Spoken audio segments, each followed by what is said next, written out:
Бездә кунакта шагыйрә һәм бик күркәм шәхес Эльмира Җәлилова. Ул әле безнең бәхтияр дустыбызның әнисе дә.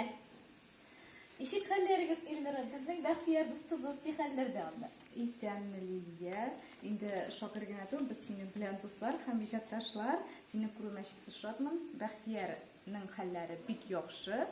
Ул уку һәм шахмат белән аның менә 20 мартта башлана киләсе турниры. Турнирга әзерләнәбез. Түбән Новгород шәһәренә җыенабыз. Иртәгә без юлга чыгабыз аның белән. Уңышлар юлдаш булсын сезгә. Сез турнирлардан кайтып кермисез дә булган инде. Менә дөньяны ачсалар, кайтып кермәс идек. Әлбит менә 1 ел безнең тегә нәй булды инде. Торгынлык. Болай без әле Мәскәүдән кайттык кына менә бер 10 көнләп элек. Һәм менә иртәгә юлга чыгабыз аның белән Түбән Новгородка ярты айга. Ул турнирлар ни рәвешле үтә? Анда белем алымы. Мин инде шахматтан ерак кеше булгач бик примитив. Юк, анда алган белемнәреңне куллану урыны дип әйтәм. Ярыш бу, бу спорт ярышы. 2 көн уйныйлар алар. Тиз шахмат дип атала инде. Бер көнне 9 уен уйныйлар, икенче көнне 11 уен, аннары башлана классик шахмат 9 көн дәвам итәмисе.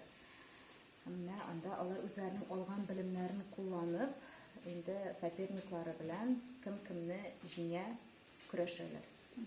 Турнирларда Эльмира Җәлилованың роле нәрсәдән гыйбарәт?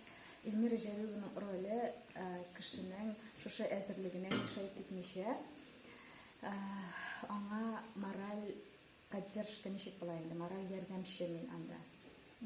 Ул менә 1 минутка да үзеннән күз уңыннан җибәрмәй, менә ул бер уенны уйный 4 сәгать ярым, 5 сәгать, мин шул вакыт эчендә, менә аларның менә шушында аудитория бар, аның коридор ишек төбендә, утырырга урын булса, утырырга урын булмаганча та сөялеп, бер кайда китәргә ярамый. Менә шушы вакытны мин аны күтәрергә тиеш. Тыңда алмыйча. Турнирлардан соң халәт Хәзер инде без тыныч, турнирлардан соң да баштагы мәлләргә бик авыр биреләдер. Бала бик борчылады. Һәм шушы күчмә тормыш аралыгында шигърияткә ничек урын табасың? Каян табасың шигъриятне?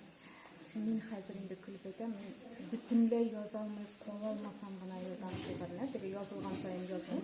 Инде менә бер дә тыңгы бирмәсә, теге 2 ел килә бит инде башка. Һаман да йөри инде менә юкласаң да шул, ашасаң да шул интектереп бетергәч кенә язам.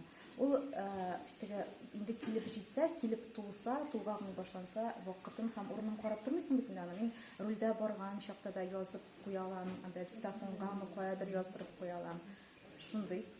Менә җыр текстлары, алар аерым җыр тексты булып туламы? Син бик күп билгеле, зәвыклы җырлар авторы да. Аларны махсус җыр тексты итеп язасың, әллә шигырьдә? Җыр тексты аерым языла һәм миңа берсендә шулай әйткәннәр, җыр тексты нәрсә инде ул, аны язырга шундый җиңел бит.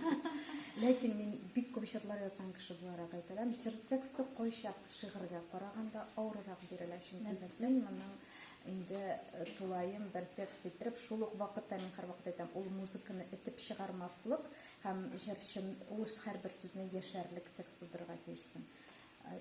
Текстны мин аерым язам. Теге шигырьдән язылган җырлар бик сирәк була минем. Иншалла, нинди тәэсирләр калдырды? Иншаллада мин менә 2нче мәртәбә, беренчесендә без иске театр бинасында чыгыш ясаган идек концертта. Буранлы бозлау. Менә бүген дә шулай ук битәме? Иншалла мине һәрвакыт шулай каршылап, буранлап, яңгырлап. Иншалладан тәэсирләрем бик уңай. Монда шундый матур кешеләр. Кичә яңа театр бинасында булдык. Анда шундый матур һәм театр артистларының уйнавына мин шаккаттым. Мин аларны театрның уйнавын беренче күрәм. Труппа белән мин таныш түгел. Ләкин кичә алар мине шаккаттырдылар.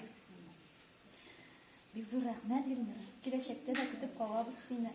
Җәйге, кояшлы, якты, язгы, көзге көннәрдә дә.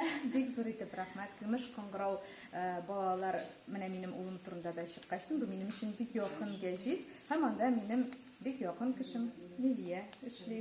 Шуңа күрә бу гәҗит миңа бик якын. Үзегезгә рәхмәт игътибарыгыз өчен. Рәхмәт.